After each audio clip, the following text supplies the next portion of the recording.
नमस्कार, मैं हूं पवन त्यागी। देश के जाने माने 600 वकीलों ने सुप्रीम कोर्ट के चीफ जस्टिस को पत्र लिखकर वकीलों पर कड़ी कार्रवाई के लिए कहा है। आखिरकार यह पूरा मामला क्या है मैं आपको बताऊंगा, लेकिन आप इतना समझ लीजिए कि इस पर देश के प्रधानमंत्री नरेंद्र मोदी ने भी कड़ी प्रतिक्रिया देते हुए यह कहा है कि कांग्रेस के टाइम में यह कल्चर था कि किस तरह से कोर्ट को डराया धमकाया जाता था और अपने अनुसार फैसले कराए जाते थे। पिछले दिनों एक पुराना इंटरव्यू वायरल हो रहा है, जो पुराने जो एक्स जो है सीजेआई रहे हैं, उनका जो इंटरव्यू है वो मीडिया में बता रहे थे कि किस तरह से यहां जो है कपिल सिब्बल, जो कि सुप्रीम कोर्ट में प्रैक्टिस करते हैं और कांग्रेस के नेता थे, जब कांग्रेस की केंद्र में सरकार थी तो किस तरह से वो अपने अनुसार फैसला कराने के लिए घर में जाकर सीजेआई के धमकी भरी बातें करते थे। यह खुलासा आपको बता दें, और किसी ने नहीं, जो रंजन गोगोई हैं उन्होंने किया था, और वो एक इंटरव्यू में बता रहे थे एएनआई से बात करते हुए कि इस तरह की बातचीत ये कांग्रेस के कार्यकाल में होती रही है।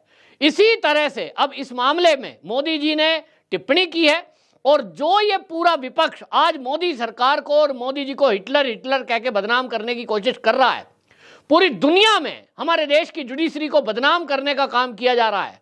चाहे राहुल गांधी हो, फिर चाहे केजरीवाल, फिर चाहे ये देश के कुछ गिनती भर वकील हैं, वो पूरी दुनिया में नैरेटिव गढ़ने का कोशिश कर रहे हैं कि भारत की न्याय प्रणाली दबाव में है और जो केंद्र में सरकार है यानी मोदी सरकार, उसके अनुसार फैसले हो रहे हैं। और ये सब होना शुरू हुआ राम मंदिर के निर्णय से। याद करिए कि जब अयोध्या का राम मंदिर का निर्णय आना था, क्या वो निर्णय गलत था? एएसआई यानी पुरातत्व संरक्षण विभाग के पूरे प्रूफ हैं, हमारे हिंदुओं के पूरे शास्त्र हैं, और यह भी ऐतिहासिक सच है कि अयोध्या में बाबर के सिपा सलार आए, उन्होंने राम जी का भव्य मंदिर तोड़ा, और पूरा नहीं तोड़ा, ऊपर की गुम्मद तोड़कर उसे हमें अपमानित करने के लिए मस्जिद की शक्ल दे दी गई, और उसको ऐसे ही छोड़कर वो चला गया। कितने युद्ध हुए, 550 साल तक संघर्ष किए कि हमारे भगवान श्री राम जो पूरे हिंदुओं के आराध्य हैं, उनका एक स्थान जहां वो जन्म लिए हों, उस पर इस तरह का कोई ढांचा खड़ा है तो उसको हिंदू समाज कैसे सहन करेगा। लेकिन आप देखिए कि जैसे ही एएसआई का सर्वे आया और सर्वे में ये साक्ष्य मिले कि वहां मंदिर को तोड़कर मस्जिद बनाई गई थी, और वो जो खड़ा था वो ढांचा था जिसको ढहा दिया गया था कार सेवकों के द्वारा, और इसलिए वो मंदिर वहां हिंदुओं का स्थान है और वो हिंदुओं को मिलना चाहिए।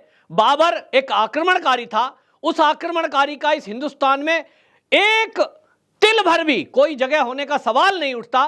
फिर अयोध्या जो कि राम जी की जन्मभूमि है, वहां उस बाबर के जमीन का निशान का होने का मतलब क्या है? लेकिन जैसे ही कांग्रेस को यह चीजें पता लगी कि अब तो एएसआई की रिपोर्ट आ गई है, अब तो इस पर सुनवाई हो रही है, और केंद्र सरकार कह रही है कि कोर्ट इस per day by day hearing करे, और इस बात को उस समय के जो चीफ जस्टिस थे उन्होंने इसको स्वीकार कर लिया, जिनका नाम था दीपक मिश्रा। अब उनको लगा कांग्रेस को कि इस पे तो तत्काल फैसला आ जाएगा। मामला 2018 का है, आप याद करिए, देश के इतिहास में यह पहली बार हुआ कि उसमें सुप्रीम कोर्ट के चीफ जस्टिसों ने प्रेस कॉन्फ्रेंस करके सीजेआई पर सवाल उठाए थे। पूरी दुनिया में तहलका मच गया कि भारत के अंदर जो चीफ जस्टिस हैं उनके ऊपर एलिगेशन लग रहे हैं कि वो रोस्टर बनाने में गड़बड़ी करते हैं, वो बेंच बनाने में गड़बड़ी करते हैं। और आरोप लगाने वाले कौन हैं? आरोप लगाने वाले वो जज हैं जो सीजेआई के बाद, उनके रिटायर होने के बाद कुछ तो सीजेआई बनने वाले हैं। रंजन गोगोई आप जान रहे हैं। और इसी तरह से आपको बता दूं, 4 जजों ने उस समय प्रेस कॉन्फ्रेंस की थी। यह देश के इतिहास में पहली बार हुआ, लेकिन इन 4 जजों में से किसी को भी यह कतई संकोच नहीं हुआ कि आप जो कर रहे हैं राजनीतिक कारणों से, राजनीति के दबाव में, या देश के विरुद्ध नैरेटिव गढ़ने में, हिंदुओं के खिलाफ एक षड्यंत्र करने में, आप इस तरह से देश के सीजेआई का अपमान कर रहे हैं। कल को आप भी सीजेआई बनेंगे। कल को सत्ता परिवर्तन हो सकता है, तो आपका क्या होगा? और आपको बता दें, इस 4 जजों की प्रेस कॉन्फ्रेंस का असर देखिए। सीजीआई जो दीपक मिश्रा है, जिन्होंने तय किया था कि इस पे डे बाय डे हियरिंग होगी, क्योंकि ऑलरेडी हिंदू समाज 550 साल से प्रतीक्षा कर रहा है। सरकार की इच्छा है, क्योंकि सरकार की तरफ से कह दिया जाता था कि लॉ एंड ऑर्डर की सिचुएशन खराब हो जाएगी, लेकिन 2018 में मोदी सरकार केंद्र में थी। इन्होंने कहा लॉ एंड ऑर्डर की सिचुएशन को हम टैकल करेंगे, क्योंकि उत्तर प्रदेश में भी जब तक योगी आदित्यनाथ सीएम के रूप में स्थापित हो चुके थे, और इसलिए सुप्रीम कोर्ट से आग्रह किया गया कि इस पे डे बाय डे हियरिंग हो, जल्दी इस पे फैसला हो। लेकिन हुआ क्या? हुआ ये कि नैरेटिव गढ़ा गया, और जस्टिस लोया की जो हत्या हुई थी उसको लेकर, सीबीआई की जेल में जो हुई थी उसको लेकर एक नैरेटिव गढ़ने की कोशिश की गई कि जिस तरह इसमें जो है हमारे जो इस समय के गृह मंत्री हैं अमित शाह, उनको जोड़ा जा रहा था। इसको लेकर के पूरे देश में नैरेटिव गढ़ा गया, हल्ला गोल्ला किया गया। लेकिन इसका आप अंतर देखिए कि कांग्रेस कभी नहीं चाहती थी कि इस मामले में तत्काल सुनवाई हो। कपिल सिब्बल ने तो सरेआम कहा था, कोर्ट में खड़े होकर कहा था कि जनाब ये जो आप सुनवाई कर रहे हैं इसका फैसला चुनाव के बाद हो। सीजीआई इस बात को नहीं मान रहे थे, क्योंकि आप राजनीति करें, लेकिन आप किसी सुप्रीम कोर्ट के जज को यह निर्देशित करें कि उसे करना क्या है, फैसला कब करना है, कैसा करना है। कपिल सिब्बल अपने आप को क्या समझते हैं कि वो इस देश में सुप्रीम कोर्ट और राष्ट्रपति से ऊपर हैं, कि वो निर्देशित करेंगे कि फैसला कब सुनाना है।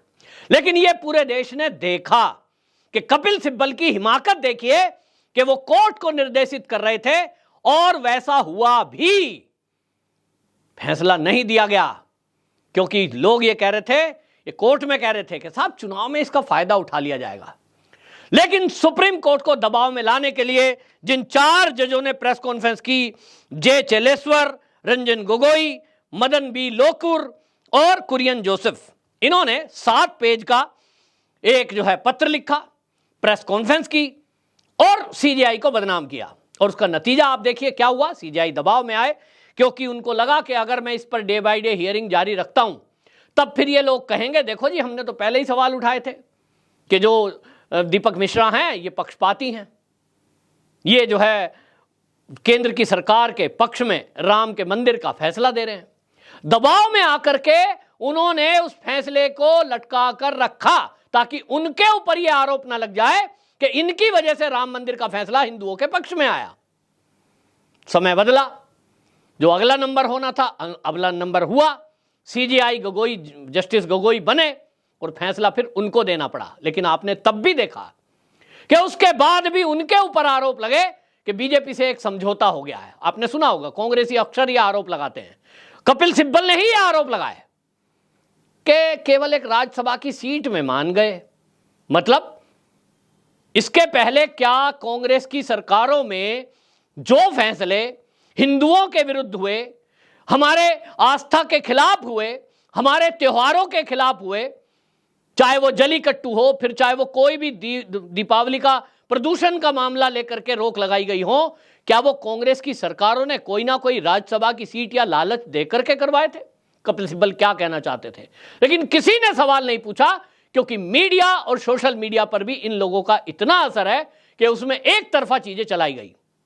और इसी सब को देखते हुए आज बड़े बड़े वकीलों ने, 600 वकीलों ने, हमारे जो सीनियर अधिवक्ता हैं हरीश साल्वे, पिंकी आनंद, मदन कुमार मिश्रा, हितेश जैन, ऐसे कई बड़े नामचीन वकीलों की अध्यक्षता में 600 वकीलों ने सीजीआई को पत्र लिखा और उन्होंने कहा जज साहब आपके चलते जिस तरह से आज हो रहा है, ये फिर वही नैरेटिव गढ़ने की कोशिश की जा रही है कि अदालत में आप देखिए एक फैसला आता है और ये जो वकील हैं, चाहे वो कपिल सिब्बल हो, अभिषेक मनु सिंघवी हो, ये मीडिया में और सोशल मीडिया में आके पहले से ही कहना शुरू कर देते हैं कि साहब कोर्ट तो मोदी की दबाव में आ रहा है, मोदी तो हिटलर हो गया है, जो मोदी जी कहते हैं कोर्ट तो वही कर रहे हैं, हमें तो इन पर विश्वास नहीं है। राहुल गांधी का स्पीच सुन लीजिए, अभी केजरीवाल का सुन लीजिए, आम आदमी पार्टी की बात सुन लीजिए। आम जनता के दिमाग में इन लोगों ने सोशल मीडिया के माध्यम से ये भर दिया है कि मोदी जो चाह रहे हैं कोर्ट में तो वही हो रहा है। मैंने कई से सुना है, आम पब्लिक भोली है, उन्हें पता है नहीं, कह देते हैं साहब ये तो मोदी जो कर रहे हैं करा रहे हैं। कोई कहे अरविंद केजरीवाल ने बड़ा भ्रष्टाचार किया है, ये साहब ये तो मोदी मिलकर कर रहे हैं। कोई कहे देखिए सुप्रीम कोर्ट से केजरीवाल को झटका लगा, हाई कोर्ट ने अभी जमानत नहीं दी, सबूत मिले होंगे तभी तो जमानत नहीं मिली। लोग कहते हैं साहब वो तो मोदी के कहने में चलती है कोर्ट। तो ये जो कोर्ट को अपमानित किया गया है, बदनाम कर दिया गया है, यही है नैरेटिव। और इसी नैरेटिव के खिलाफ 600 वकीलों ने सीजेआई को पत्र लिखा है कि इस तरह से सोशल मीडिया पर कोई नैरेटिव गढ़ने की कोशिश करे, उनके खिलाफ कार्रवाई करनी चाहिए, कोर्ट को कार्रवाई करनी चाहिए और दबाव में नहीं आना चाहिए। मामला सारा इस वजह से सामने आया, अभी हाल ही में अरविंद केजरीवाल को जिस तरह से ईडी ने गिरफ्तार किया, उस गिरफ्तारी के तत्काल बाद जो उनके वकील हैं अभिषेक मनु सिंघवी, वो आज के जो सीजेआई हैं डीवाई चंद्रचूड़, इनके सहपाठी रहे हैं, इनके साथ पढ़े हैं। उनको लगा कि अब तो मेरे साथ के ही हैं और मैं तत्काल केजरीवाल को छुड़वा दूंगा। जिस दिन ईडी ने इनकी गिरफ्तारी केजरीवाल की वो उसी रात में, आप जानकर चौंक जाएंगे, वो सीजेआई के घर पहुंच गए और उन्होंने घर पहुंचकर तत्काल इस पे हियरिंग की बात की। उन्होंने कहा ठीक है आप सुबह कोर्ट में आइए तब देखते हैं। सुबह कोर्ट में आए, अभिषेक मनु सिंघवी को लगा काम हो गया और अब तो मैं केजरीवाल को छुड़वा दूंगा और ये ईडी को बड़ा झटका दे दूंगा और बीजेपी को भी बड़ा झटका होगा। लेकिन झटका अभिषेक मनु सिंघवी को लगा, क्योंकि जो वर्तमान सीजेआई हैं उन्होंने नियमानुसार ये चीज देखी कि एक कोर्ट पहले से ही जो इस शराब घोटाले की सुनवाई कर रही है, तो मैं अलग से इसकी सुनवाई क्यों करूं। और इसलिए सीजेआई ने कह दिया कि देखो भाई ऐसा है, यह केस की पहले ही सुनवाई चल रही है, जस्टिस संजीव खन्ना की अध्यक्षता में जो खंडपीठ बनी हुई है वो सुनवाई कर रही है और आप वहां जाइए। बस ये कहना था, अभिषेक मनु सिंघवी के पैरों के नीचे की जमीन निकल गई। इनको लग रहा था एक ही झटके में ये केजरीवाल को छुड़वा देंगे, लेकिन जस्टिस खन्ना की कोर्ट में ये नहीं गए और इन्होंने वो याचिका वापस ले ली। सवाल यह है कि यदि आपको लग रहा है कि आपके पास पूरे पुख्ता सबूत हैं कि केजरीवाल निर्दोष हैं, यदि आपको लगता है कि आपके ऊपर जो लगाए गए आरोप है राजनीति से प्रेरित हैं, मोदी के दबाव में लिए जा रहे हैं फैसले, तब आप ए की कोर्ट में जाओ, बी की जाओ या सी की जाओ, फिर फैसला मोदी ही करेगा, तो फिर तो कोई भी जज हो। लेकिन आपको जस्टिस संजीव खन्ना की कोर्ट से क्या दिक्कत थी? आपने वहां से एप्लीकेशन वापस क्यों ली? इसका एक मतलब यह भी है कि आपकी पसंद और नापसंद के जज आप देखते हो कि आपकी पसंद का है तो वहां तो आप केस प्रस्तुत करोगे और आपकी पसंद का नहीं है तो याचिका वापस ले लोगे। यह खेल चला। लेकिन इसके बाद सोशल मीडिया और मीडिया में इन वकीलों ने बयानबाजी शुरू कर दी, अभिषेक मनु सिंघवी ने भी बयानबाजी शुरू कर दी और एक नैरेटिव गढ़ने की कोशिश की गई। उसी नैरेटिव को तोड़ने के लिए ये 600 वकीलों ने पत्र लिखा है सीजेआई को। और हमारे मोदी जी ने भी कहा, उन्होंने कहा कि देखिए दूसरों को डराना धमकाना कांग्रेस की पुरानी संस्कृति है। 5 दशक पहले ही उन्होंने प्रतिबद्ध न्यायपालिका का आह्वान किया था। वे बेशर्मी से अपने स्वार्थों के लिए दूसरों से प्रतिबद्धता चाहते हैं, लेकिन राष्ट्र के प्रति किसी की भी प्रतिबद्धता से बचते हैं। और कोई आश्चर्य नहीं कि 140 करोड़ भारतीय उन्हें अस्वीकार कर रहे हैं। मोदी जी ने एक्स पर यह पोस्ट लिखा है।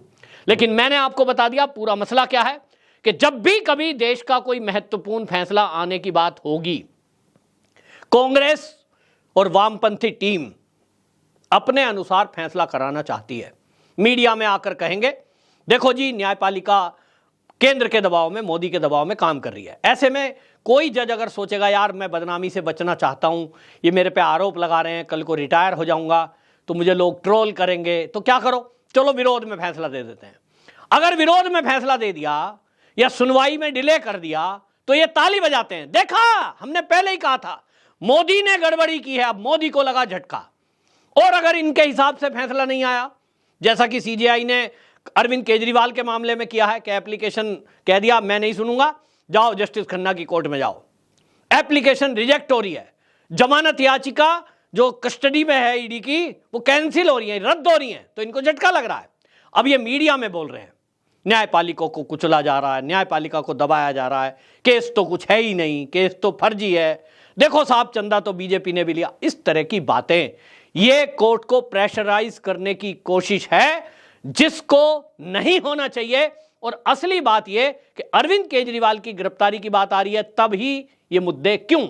और इसी को लेकर पूरे देश को समझने की आवश्यकता है कि असली बात यह है कि कांग्रेस के जो वकील हैं, जो वामपंथी विचारधारा के वकील हैं, उस ग्रुप को अब झटके पे झटका लग रहा है। उनके अनुसार फैसले नहीं हो रहे हैं, अब वो फैसले हो रहे हैं जो सच हैं, सच को देखते हुए सबूतों के आधार पर हो रहे हैं। और इसीलिए इनको बौखलाहट है और इनको लगता है कि हमने 65 साल इस देश में शासन किया, हमारे अनुसार आज फैसला नहीं देने वाले ये सीजेआई होता कौन है।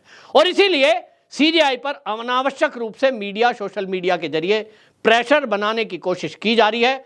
जिनके ऊपर कार्रवाई कराने को लेकर यह पत्र लिखा गया है, आप खुद बताइए, क्या ये जो इस समय न्याय प्रणाली काम कर रही है देश की, आपकी क्या राय है? क्या राम मंदिर का फैसला हिंदुओं के पक्ष में नहीं आना चाहिए था?